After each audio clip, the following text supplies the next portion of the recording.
Hello friends, welcome back to Jim O'Rear's Wacky World. I am here to say that I hate Christmas. But hate is probably too strong of a word. I like the pretty lights. I like the excitement it brings to children. I do not like all the commercialism and all the pressure that it puts on you to get this gift and get that gift and get this food and that food and do this and see this person and all that. It's too much. So I've never been a big fan of Christmas movies because they're sappy and they're not realistic to the real world of Christmas.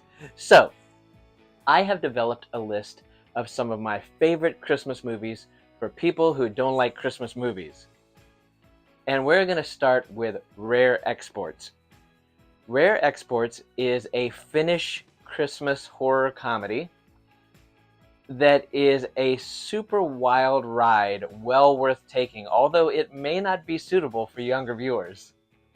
Many of the most twisted fables and mythological creatures surrounding the holidays have emerged from Scandinavian history, and half of the reason they've endured so well is the embrace of the lore over the years. Rare Exports is the perfect example of this lovingly sardonic attitude, as the film follows a family that discovers the shocking truth about Santa Claus. An American and British research team from the firm Sub-Zero are drilling samples atop Earfell in the Finnish region of Lapland. Team leader Riley believes that the fell is an ancient burial mound and plans to plunder it. Prepare the dynamite. You have a grave to rob. Two local boys spy on the team at work and learn of their plans. Local reindeer hunters find hundreds of reindeer carcasses and head to the fell to demand reparations from the Sub-Zero company, who they believe are responsible for the reindeer. Instead, they find a deep pit and no trace of the Sub-Zero personnel. On the morning of Christmas Eve, it's discovered that several children in the village have gone missing, and a wolf trap built by the father of one of the boys has trapped and injured a skinny, naked old man that they believe could possibly be the culprit, or, based upon other findings, could be the real Santa. We have Santa Claus. The old man is tied up and dressed in a Santa costume, and messages are sent to Sub-Zero that they want to sell them Santa to compensate for the loss of income from the reindeer. They take the old man to an airbase in a cage, and then all hell breaks loose when they realize the old man is just an elf, and the real Santa is a horned being trapped in a block of ice being melted by heaters by the company. Next to the ice are sacks containing the stolen children. I am not going to say anything more about it other than it is a must-see because it's probably going to be one of the most unusual Christmas movies you will ever watch. Now, up next is Santa's Sleigh. S-L-A-Y. Yes. Ho, ho, hoes. If you are putting together a sleazy, tongue-in-cheek horror Christmas comedy with a sadistic Santa Claus, I'm just trying to spread a little Yuletide fear. who better to play Saint Nick than WWE Hall of Famer Bill Goldberg? Produced by Rush Hour franchise director Brett Ratner, this surprisingly fun flick highlights an impressive cast, lots of cheeky references to holiday film favorites, and an effectively self-referential performance from Goldberg, who dishes out eye-rolling Christmas puns with menacing delight. Riding on his sleigh driven by his Hell Deer, a buffalo-like beast, Santa arrives at Hell Township to decimate the locals in various holiday-themed ways. Meanwhile, teenager Nicholas Yulson is living with his grandfather, a crackpot inventor who has built a bunker in their basement to survive Christmas. When Nicholas asks Grandpa why he hates Christmas, he is shown the Book of Claus, which reveals the origins of Santa Claus. Apparently, Santa was the result of a virgin birth produced by Satan. Christmas was the day of slaying for Santa until AD 1005, when an angel defeated him in a curling match and sentenced him to deliver presents on Christmas for 1,000 years. This means that now 1,000 years has passed and Santa is free to kill again. Now, Santa's Sleigh might be the type of film that you need to turn your brain off to enjoy, but, a lot of bigger budgeted films with higher concepts have done a lot worse with similar material, so don't be surprised if this one adds to your list of regular holiday favorites. Go ahead, kid. Let's see what Santa got you. I hate children. Now up next is Krampus. After constructing a beloved contemporary classic for another holiday, Trick or Treat, yes, filmmaker Michael Dougherty set his sights on Christmas with Krampus. His name is Krampus, which is a kind of a twisted, sadistic Christmas time frightener.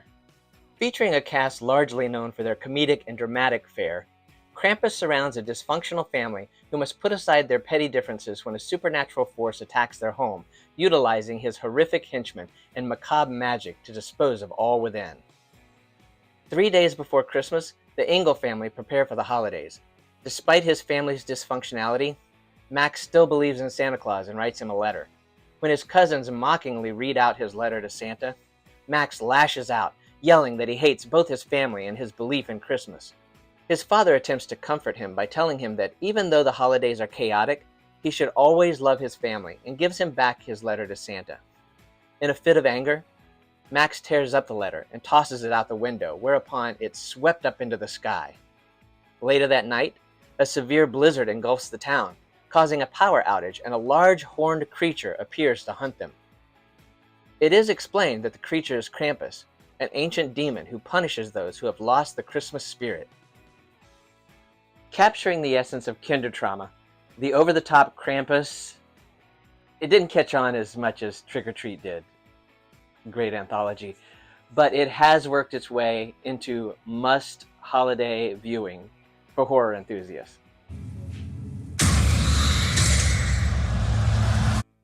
Now next is Anna and the Apocalypse. Now while that title may not bring thoughts of holiday cheer, it has developed a huge cult following since its initial debut and high critical praise in 2017. A cross between Christmas romantic comedy, sensational musical, and gory zombie flick, Anna and the Apocalypse surrounds a group of teenagers in a small Scottish town whose high school drama and Christmas time pressures are exacerbated by the emergence of the undead outbreak, where they have to band together to make it through the holidays. Anna Shepherd is about to finish school. She plans to travel for a year before going to university, much to the displeasure of her widower father, Tony. Her friends are also dealing with their own set of issues. On the night of the school Christmas show, a zombie infection starts spreading. The following day, Anna and her friend John leave for the school, completely oblivious to the zombie chaos around them. When they encounter a zombie dressed as a snowman, Anna decapitates him with a seesaw and puts together the pieces of an apocalypse around them. Figuring it will be too dangerous to go home or to school, Anna and John go to the bowling alley, where they meet their other friends who have taken shelter there. They discover an army evacuation is coming to the school, so the group plans to go there once it's safe. But before that can happen, they find that the army has been zombified. With some fantastic music, Anna and the Apocalypse will probably not only make it onto your regular holiday viewing list, but may even make it into your regular holiday musical playlist. Oh no. What? Justin Bieber's a zombie. It's awesome. Now, next up, probably one that most of you have heard of, Violent Night. Time for some season's beatings. This was directed by Tommy Wirkola, who brought us the brilliant Dead Snow films, which were just Nazi zombies gone wild. And this features a sort of drunken, over-it Santa Claus, played by David Harbour, who happens to be delivering presents when some terrorists break in and take a wealthy family hostage. Jason Lightstone and his estranged wife Linda take their daughter Trudy to his mother Gertrude's mansion for a Christmas gathering where they overhear Trudy's Christmas wish for family unity. Meanwhile, an inebriated Santa Claus arrives at the estate just as a group of mercenaries with holiday code names led by Mr. Scrooge raid the house and take the family hostage. Unfortunately, it's the very moment that Santa Claus is delivering presents. This leads to an insane series of events that pits Santa Claus versus Mr. Scrooge in a battle royale that delivers lots of season's beatings. While Die Hard is the clear inspiration for this film, Violent Night pulls from other classic holiday outings like Home Alone, Bad Santa, The Ref, and Santa Claus the Movie. The action in this film is brutal. The John Wick style of fight scenes is put on full display, and the amount of gore in the film is ludicrous. Obviously, Violent Night is not a kids movie, and definitely not a family movie. You're probably not going to watch it with your relatives in between fighting over holiday leftovers. This isn't Miracle on 34th Street. But going into the movie, you know that. I gotta watch. I believe in you, Santa. Come on. Which one of you did that? Prancer? So unprofessional. Violent Night is a Christmas classic in its own right and delivers exactly what it promises. But before David Harbour played the vigilante Santa Claus in Violent Night, that job fell to Mel Gibson in the movie Fatman. Christmas is a farce. I am a joke.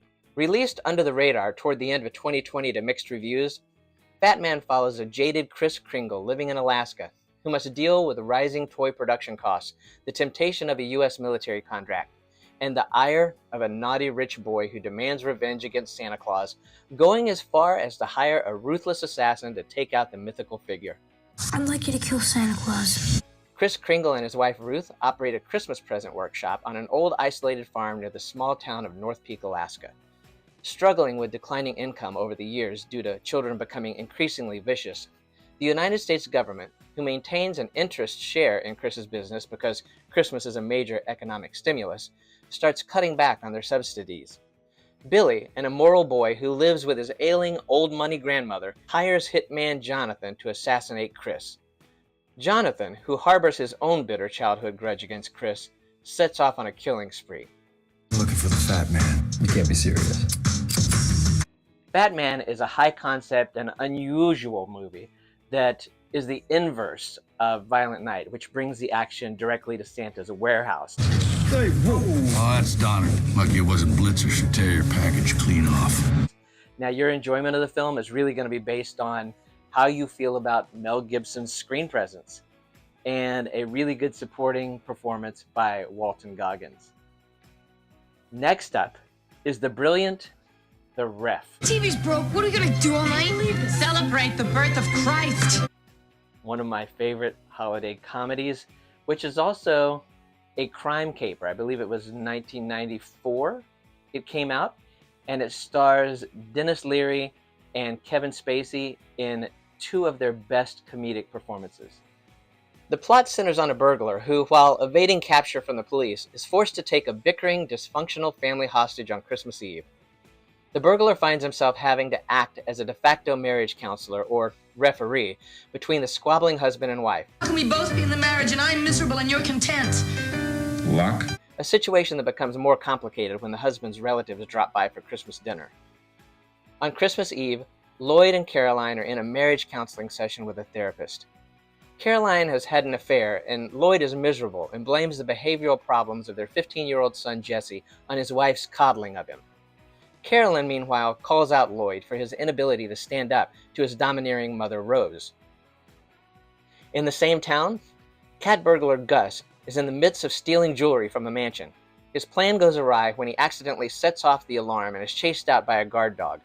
His getaway car, driven by his partner Murray, is no longer there. At a convenience store, he runs into Lloyd and Carolyn and takes them hostage, ordering them to drive him to their house. At the house, Gus has Lloyd and Carolyn tied up while they continue to bicker. As the police search for Gus expands, he's forced to continue hiding out in the home. Complicating matters are visiting neighbors who are led to believe Gus is the couple's marriage counselor, and the hilarity ensues. The Ref is an incredibly witty and fun, underrated gem with a fantastic script and superb performances. It is a holiday staple in my home. Now, next up, surprisingly, this may surprise some of you, is Ernest Saves Christmas. Ho, ho, ho, bro.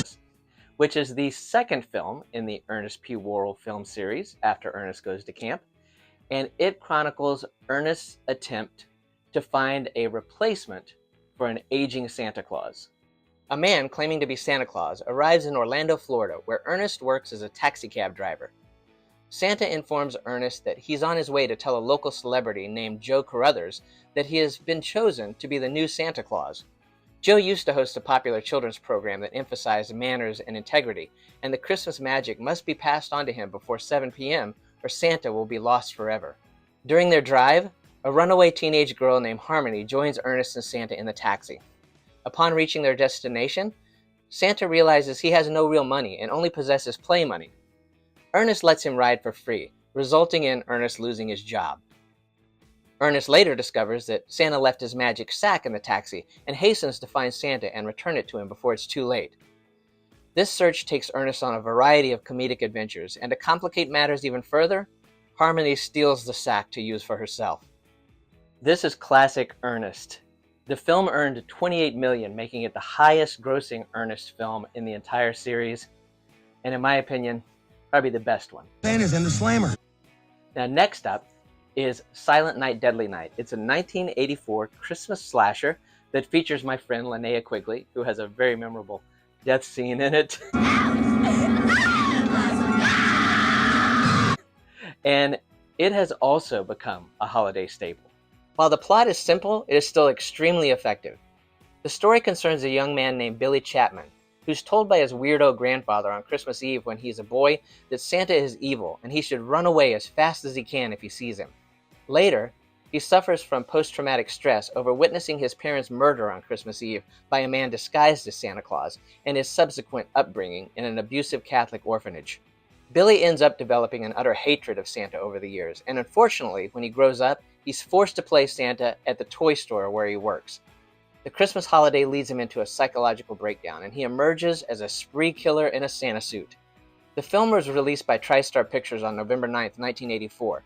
It received substantial controversy over its promotional material and content, which featured a killer Santa Claus. In addition to receiving mixed reviews, it was pulled from theaters a week after its release. If you're having trouble getting into the holiday spirit, after watching Silent Night, Deadly Night, you're probably going to feel that Christmas magic.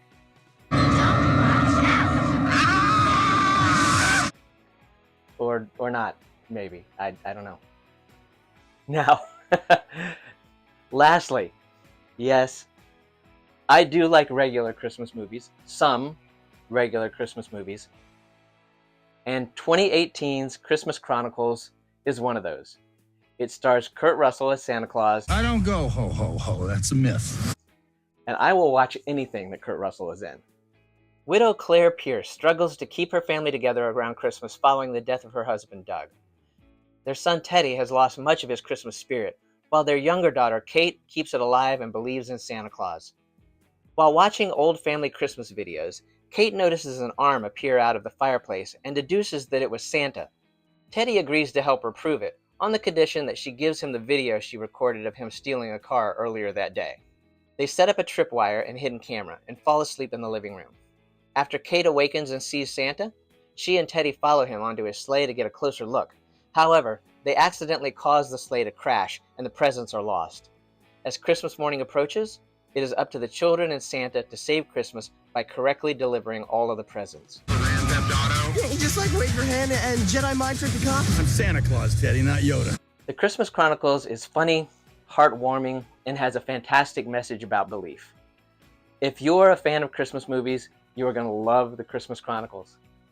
If you are lukewarm, like me, about Christmas movies, you are going to love the Christmas Chronicles. Why must they keep drawing me like that? Does my butt really look that big to you? I think a lot of it has to do with Kurt Russell, but it's a fun holiday film. So anyway, that is a look at some of my favorite Christmas films from someone who does not like Christmas films. And these are ones that I like to watch every year. Yes, some may be a little obscure, some may be a little dark and different, but everybody celebrates Christmas differently, right? So I hope you've enjoyed watching this video. If you have, click that like button to let the powers that be know that you like the video, and while you're at it, click on follow or subscribe, and you'll be notified when I upload new videos. But thanks again for watching, and we'll see you next time.